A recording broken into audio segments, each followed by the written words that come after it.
भारत एक बार नहीं बार बार ये कह रहा है कि सीज फायर के पहले जो हुआ वो ट्रेलर था भाई, पूरी पिक्चर अभी बची हुई है। यानी पाकिस्तान नहीं सुधरा तो पीएम मोदी छोड़ने के मूड में नहीं है। और अब जब सीज फायर खत्म होने में 45 घंटे ही बचे हैं तो पीएम मोदी ने एक अलग ही हाई लेवल मीटिंग बुला ली। इसमें पीएम मोदी थे, अमित शाह थे और एनएसए अजीत डोभाल थे। बैठक लंबी चली है।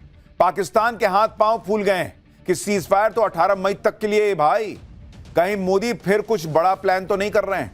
इस मीटिंग में क्या हुआ इसके बारे में आपको आगे विस्तार से बताऊंगा। लेकिन अपने यहां की पॉलिटिक्स भी देखिए। वहां पाकिस्तान के हाथ पांव फूल रहे हैं, यहां कांग्रेस मोदी विरोध में अलग ही माहौल बनाने में बिजी है। आज देश के रक्षा मंत्री ने यह मैसेज दे दिया कि सीज फायर तो सिर्फ एक टेक्निकल टर्म है भाई। भारत ने पाकिस्तान को अभी प्रोबेशन पर रखा है। नौकरी में जैसे होता है ना प्रोबेशन पे, अभी तुमको देख रहे हैं, फाइनल नहीं किया अभी तुम्हारा हिसाब। वही भारत ने पाकिस्तान का हाल किया हुआ है। पाकिस्तान अभी भारत की निगरानी में है। अगर सुधरा नहीं तो उसका अंजाम जो है वैसा ही होगा जैसे नरेंद्र मोदी ने कहा है। इधर भारत पाकिस्तान को चेतावनी दे रहा है, उधर भारत में कुछ लोग मोदी विरोध के चक्कर में सेना की कामयाबी को ही कम करने में लगे हैं। एक तरीके से कांग्रेस नेता पवन खेड़ा का यह सोशल मीडिया पोस्ट देखिए। इसमें राहुल गांधी और पीएम मोदी की तस्वीर लगी है। राहुल गांधी की तस्वीर के ऊपर लिखा है फायर और पीएम मोदी की तस्वीर के ऊपर लिखा है सीज फायर। मतलब ऐसा दिखाया जा रहा है जैसे भारत ने पाकिस्तान के सामने हथियार डाल दिए हो, जैसे पीएम मोदी पाकिस्तान के सामने झुक गए हो। और ये वो लोग हैं जो कहते हैं हमको संसद का विशेष सत्र चाहिए, हमको एकजुटता दिखानी है। अरे पहले सोशल मीडिया पे तो एकजुटता दिखा लीजिए।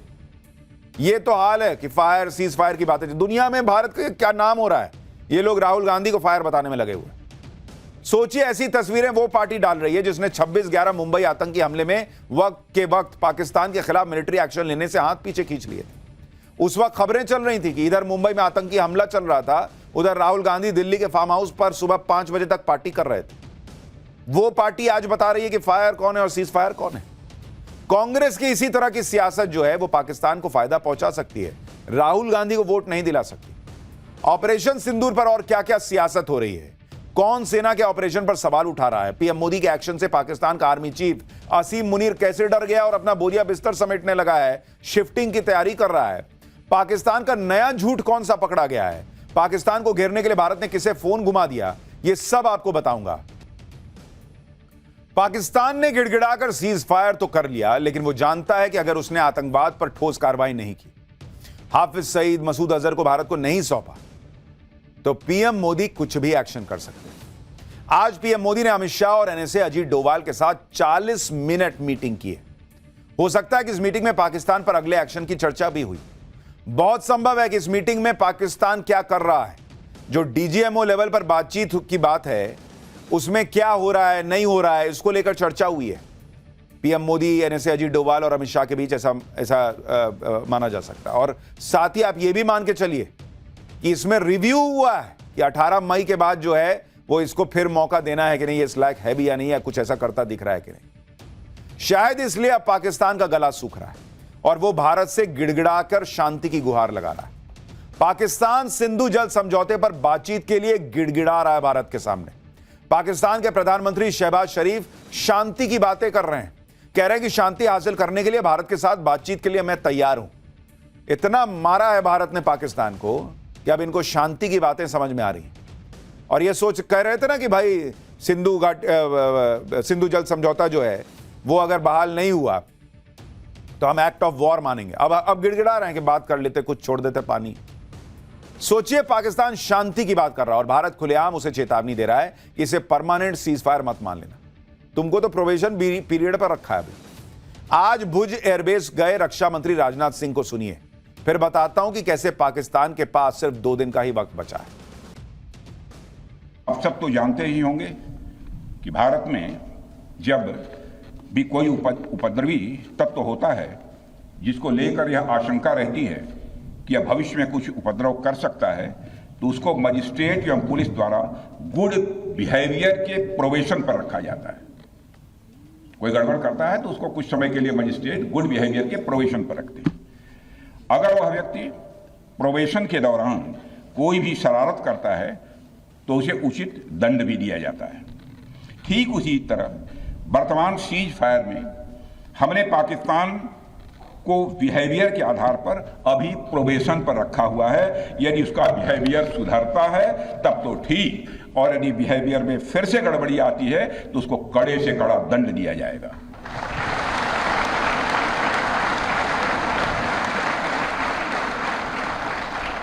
मैं फिर से इसे दोहराना चाहता हूं, अभी भारत ने पाकिस्तान को प्रोबेशन पर रखा है,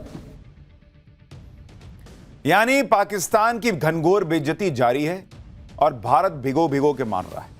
रक्षा मंत्री राजनाथ सिंह जो कह रहे हैं वही बात पाकिस्तान भी कर रहा है। पाकिस्तान के विदेश मंत्री इशाक डार को सुनिए, वो कह रहे हैं कि मौजूदा सीज फायर 18 मई तक ही है, यानी ये स्थायी सीज फायर नहीं है, बल्कि पाकिस्तान को कुछ दिन की मोहलत दी गई है। इस मोहलत में पाकिस्तान को यह तय करना है कि वो भारत से फिर से पिटना चाहता है या भारत की बात मानकर खुद को बचाना चाहता है। भारत पाकिस्तान को बता चुका है कि अगर उसे तबाही की पूरी पिक्चर नहीं देखनी तो उसे क्या करना होगा। पहला, आतंकवाद की दुकान पर ताला लगाना होगा। दूसरा, मसूद अजहर, हाफिज सईद और जितने भी आतंकियों की लिस्ट भारत ने दी है उन्हें भारत के हवाले करना होगा। तीसरा, पीओके से अपना अवैध कब्जा हटाना होगा। यह सब करके पाकिस्तान भारत के कहर से बच सकता है। केंद्रीय मंत्री जी किशन रेड्डी पाकिस्तान को यही कह रहे हैं, सुनिए एक बार। ऑपरेशन सिंदूर खत्म नहीं हुआ है जब तक पाकिस्तान के जितने भी अभी घूम रहे वो लोगों को जो भारत में आकर भारत में आतंकवाद का गतिविधि करके फिर पाकिस्तान के अंदर आज शरण ले रहे, पाकिस्तान के अंदर शेल्टर दे रहे, वैसे लोगों को भारत को जो हैंडओवर करना चाहिए ऐसा भारत डिमांड है। यही नंबर 1 डिमांड है। उसके अलावा पीओके भी छोड़ना चाहिए। 2 मेजर डिमांड है। इधर पाकिस्तान यह सोच रहा है कि भारत के कहर से बचना कैसे। उधर भारत में इंडी गठबंधन यह प्लान बना रहा है कि कैसे ऑपरेशन सिंदूर का क्रेडिट पीएम मोदी को न मिल जाए। इसके लिए चाहे देश के शौर्य से ही क्यों ना समझौता करना पड़े। आप समाजवादी पार्टी के मुखिया अखिलेश यादव को सुन लीजिए, जो बीजेपी की तिरंगा यात्रा पर कह रहे हैं कि जश्न जीत का होना चाहिए, सीज फायर का नहीं। जश्न जीत का होना चाहिए, सीज का नहीं। और हमारे देश के लिए शांति सबसे सर्वोपरि है, लेकिन इसके साथ साथ हमारे बहुत सारे मसलों में दूसरे देश इंटरफेयर न करें, वही हमारे संविधान और हमारे लोकतंत्र की सबसे बड़ी पहचान रही है। अब आप खुद सोचिए, दुनिया में भारत का नाम हो रहा है, दुनिया में भारत के शौर्य का नाम हो रहा है, हमारे सैनिकों के शौर्य का नाम हो रहा है। भारत ने कैसे अंदर तक घुस के ठोक दिया पाकिस्तान को, एक न्यूक्लियर देश को, इसकी चर्चा चल रही है। और अखिलेश यादव कह रहे हैं कि जश्न तब मनना चाहिए जब जीत हो, सीज फायर का नहीं होना चाहिए। पता नहीं अखिलेश यादव की डिक्शनरी में जीत का क्या मतलब है। वो ऑपरेशन सिंदूर को जीत नहीं मान रहे, इसका मतलब भारत ने पाकिस्तान को घर में घुस के फोड़ दिया, ये उनको पसंद नहीं आ रहा है क्या? भारत ने पाकिस्तान के एयरबेस फोड़ दिए, उसे घर में घुसकर मारा। भारत की ताकत के आगे पाकिस्तान ने एक तरह से सरेंडर किया। इसे आप भारत की जीत नहीं कहेंगे तो क्या कहेंगे? लेकिन सवाल उठाने वालों में अखिलेश यादव अकेले नहीं है। कांग्रेस के नेता भी उनसे रेस लगा रहे। कर्नाटक से कांग्रेस के विधायक कोथूर मंजुनाथ तो यहां तक बोल गए कि ऑपरेशन सिंदूर जैसा कुछ हुआ ही नहीं है। कांग्रेस विधायक ने कहा कि क्या किया? कुछ भी नहीं किया गया, बस दिखावे के लिए 3-4 विमान ऊपर से भेजे और वापस लौटाए। क्या इससे पहलगाम में मारे गए 26-28 लोगों की मौत की भरपाई हो जाएगी? क्या हम महिलाओं को इसी तरह जवाब देंगे? क्या हम उन्हें ऐसे ही सांत्वना देंगे? क्या हम ऐसा करके उनको सम्मान दे रहे हैं? हम कह क्या रहे हैं? हमने उन्हें यहां मारा, वहां मारा। यह तो हाल है कांग्रेस का। ऑपरेशन सिंदूर को लेकर किस लेवल की सियासत हो रही है, इसकी एक और तस्वीर आपको दिखाता हूं। कांग्रेस पार्टी अमेरिकी राष्ट्रपति डोनाल्ड ट्रंप के बयान के आधार पर प्रधानमंत्री से पूछ रही है कि क्या व्यापार की धमकी देकर सीज फायर कराया गया, जबकि विदेश मंत्रालय पहले ही क्लियर कर चुका है कि पाकिस्तान से तनाव के बीच अमेरिका और भारत के नेताओं के बीच व्यापार पर कोई बातचीत ही नहीं हुई थी। लेकिन इनको अपने विदेश मंत्रालय पर भरोसा नहीं है। वो ट्रंप जो बार बार बयान बदल रहे हैं उन पर भरोसा है। सीज फायर पर पीएम मोदी को कोसने वाली कांग्रेस बार बार इंदिरा गांधी का नाम भी ले रही। इंदिरा गांधी का नाम लेकर पीएम मोदी के फैसलों और ऑपरेशन सिंदूर का कम आंका जा रहा है। लेकिन जब कांग्रेस इंदिरा गांधी का नाम लेकर ऐसे वक्त में भी राजनीति कर रही है तो उसका वो इतिहास भी सामने आ गया जो इतिहास इंदिरा गांधी से जुड़ा है और जिससे कांग्रेस पर गंभीर सवाल उठे।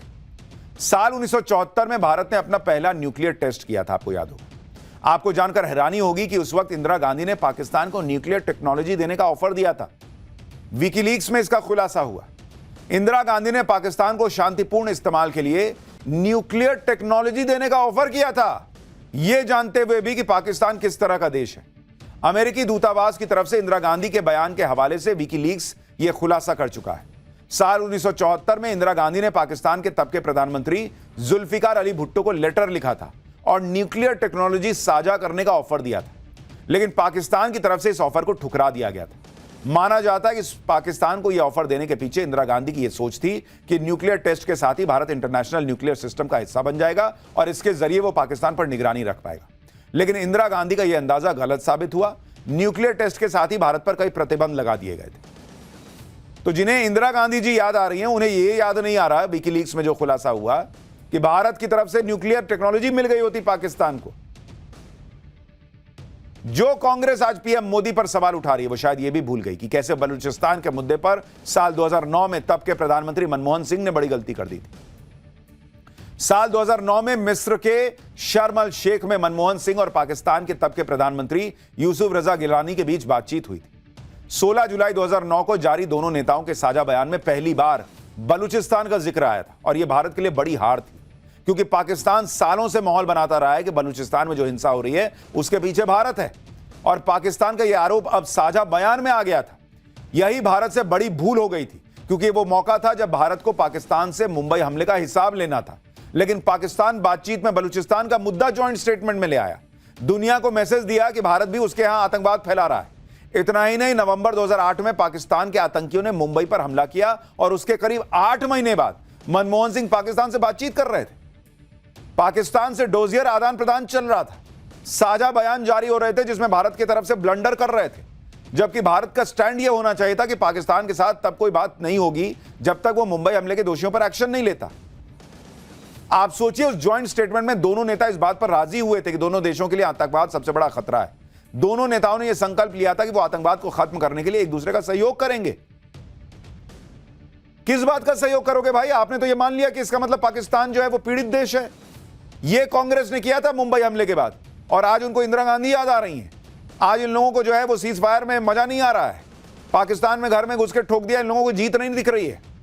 इतना ही नहीं, उस बयान में मनमोहन सिंह ने पाकिस्तान से मुंबई हमले के आतंकियों पर कार्रवाई करने को कहा, तो पाकिस्तान ने उन्हें भरोसा दिया कि उनसे जितना संभव होगा वो करेंगे।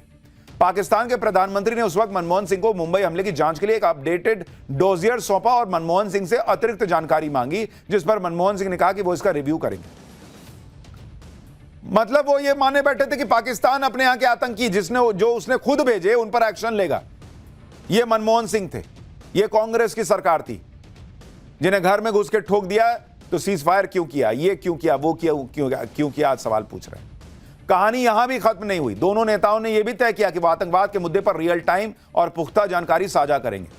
मतलब जो देश आतंकवाद फैला रहा है, कांग्रेस की यूपीए की सरकार मान रही थी कि वो उनको बताएगा कि कब मेरे आतंकी आने वाले हैं, सुनिए हम भेज रहे हैं। और उन्होंने माना कि बातचीत ही एकमात्र विकल्प है आगे बढ़ने का। इतना ही नहीं, आतंकवाद पर एक्शन और बातचीत को अलग अलग कर दिया गया। मनमोहन सिंह ने कह दिया कि वो पाकिस्तान के साथ सभी मुद्दों पर चर्चा करने को तैयार हैं, जिसमें पिछले मुद्दे भी शामिल हैं। आप सोचिए बॉस, इस तरह की सरकार थी इस देश में जो पाकिस्तान को ठोकना तो दूर, पाकिस्तान से बातचीत कर रही है, ज्वाइंट स्टेटमेंट में बलूचिस्तान ले आ रही है। ऐसा लग रहा है दोनों आतंकवाद से पीड़ित देश हैं। पाकिस्तान का कॉलर पकड़कर उससे आतंकवाद पर जवाब मांगने की बजाय उसके साथ बातचीत बढ़ाने की बातें करने वाले लोग आज पूछ रहे हैं कि सीज फायर क्यों किया। इधर कांग्रेस राजनीति कर रही है, उधर पीएम मोदी देखिए जो कर रहे हैं वो आपको चौंका देगा। पाकिस्तान को ग्लोबल लेवल पर एक्सपोज करने के लिए भारत अलग अलग देशों में अपने सांसद भेजने जा रहा है। सांसदों के इस दल में अलग अलग पार्टी के नेता होंगे। ये सांसद भारत की राजनीतिक एकता का संदेश तो देंगे ही, साथ ही आतंकवाद के मुद्दे पर पाकिस्तान को एक्सपोज करेंगे। 22 या 23 मई से ये सांसद अलग अलग देशों में जाएंगे, आतंकवाद के खिलाफ भारत के युद्ध के बारे में बताएंगे। और इस डेलीगेशन में कांग्रेस के नेता भी होंगे कहा जा रहा है। टीएमसी, डीएमके, शरद पवार की एनसीपी, बीजेडी, सीपीआईएम जैसी पार्टियों के अलावा कुछ और पार्टियों के नेता भी होंगे। कुछ चर्चा तो यह भी है कि इसमें ओवैसी का नाम भी हो सकता है, जो लगातार पाकिस्तान को अभी एक्सपोज कर रहे थे। यह है नरेंद्र मोदी, जो बता प्रधानमंत्री दुनिया में पाकिस्तान को एक्सपोज करने जा रहे हैं, तो सिर्फ अपने बीजेपी के सांसद नहीं भेज रहे, क्योंकि दुनिया भी कहेगी कि अच्छा ये तो आपके ही पार्टी के लोग हैं ना। वो कह रहे हैं कि भाई भारतीय के तौर पर कांग्रेस सांसद को भी ले जाओ, टीएमसी के सांसद को भी ले जाओ, सबको दिखाओ कि देखो हम लोग मिल के आए हैं आपको बताने के लिए कि पाकिस्तान कैसा झूठा देश है, कैसा दो कौड़ी का देश है। लेकिन पीएम मोदी के इस स्टैंड में भी कांग्रेस को खोट दिख रही है। कांग्रेस की तरफ से कहा जा रहा है कि PM Modi all party meeting में नहीं आए, संसद का विशेष सत्र बुलाया नहीं और अब अचानक से डेलीगेशन भेजने की बात आ गई।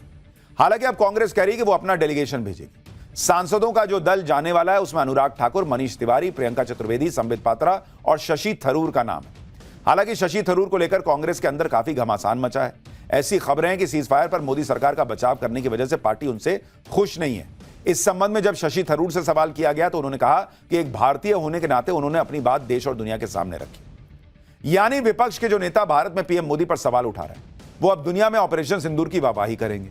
पीएम मोदी के इसी दांव ने विपक्ष को फंसा दिया है। आप यह भी देखिए कि विदेश नीति को लेकर पीएम मोदी पर सवाल उठाने वाली कांग्रेस खुद कितनी कंफ्यूज है। देश में पाकिस्तान के मददगार तुर्की के संपूर्ण बॉयकॉट की मांग चल रही है, लेकिन कांग्रेस से जब तुर्की के बॉयकॉट पर सवाल पूछा गया तो नेता इधर उधर माइक करने लग गए थे, जो मैंने आपको कल दिखाया था। अब आप यह भी देखिए कि यहां कांग्रेस नरेंद्र मोदी के खिलाफ माहौल बनाने में जुटी है, उधर नरेंद्र मोदी के खौफ से असीम मुनीर की कैसे नींद उड़ी है। इन लोगों को नहीं दिखेगा लेकिन दुनिया को दिख रहा है। प्रधानमंत्री नरेंद्र मोदी का नेतृत्व और भारतीय सेना का शौर्य, इन दोनों के किलर कॉम्बिनेशन ने पाकिस्तान का धुआं उड़ाया।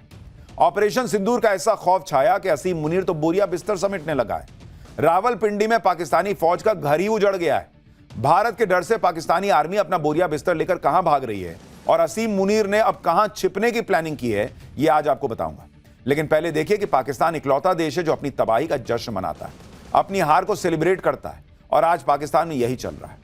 पाकिस्तान में यौमे तशक्कुर मनाया जा रहा है। यौमे तशक्कुर यानी थैंक्स गिविंग डे। देखिए वो लोग पटाखे फोड़ रहे हैं। अभी 4 दिन भारतीय एयरफोर्स ने वहां धुआं किया, वहां बम फोड़े, अब ये लोग खुद ही पटाखा फोड़ रहे हैं। पाकिस्तान के लोग गजब कंफ्यूजन में पूछ रहे हैं कि हार का शोक मनाने के टाइम पे ये जीत का जश्न कौन मना रहा है भाई? कौन है ये लोग? कहां से आते हैं ये लोग? ये आपने सोशल मीडिया पे कई बार सुना होगा, लेकिन पाकिस्तान को देखकर लोग ऐसा ही पूछ रहे हैं। माना कि अपनी पब्लिक को बेवकूफ बनाने में पाकिस्तानी हुकूमत और फौज का कोई मुकाबला नहीं, लेकिन थोड़ी सी तो शर्म रख लेते। अपने देश को यह तो बता देते कि भारत ने इतना ठोका कि पाकिस्तानी फौज को अपना ठिकाना बदलना पड़ रहा है। खबर है कि पाकिस्तानी सेना के हेडक्वार्टर, जिसे GHQ कहा जाता है, उसे रावलपिंडी से हटाया जा रहा है। रिपोर्ट्स में दावा है कि पाकिस्तानी सेना के हेडक्वार्टर को अब राजधानी इस्लामाबाद में शिफ्ट किया जाएगा। खबर यह भी है कि पाकिस्तानी फौज ने रावलपिंडी में अपने हेडक्वार्टर में बोरिया बिस्तर समेटना शुरू कर दिया है, और जिस असीम मुनीर के बारे में खबरें चल रही थी कि वो भारतीय हमलों से डरकर बंकर में छिप गया था, वो असीम मुनीर भी रावलपिंडी छोड़कर इस्लामाबाद शिफ्ट हो चुका है। यानी पाकिस्तान की सेना अपना हेडक्वार्टर बदलने जा रही है, क्योंकि उसने देख लिया भारत तो भाई रावलपिंडी में घुस के मार दे रहा भाई, कहीं और चलो, यहां सेफ नहीं है हम लोग।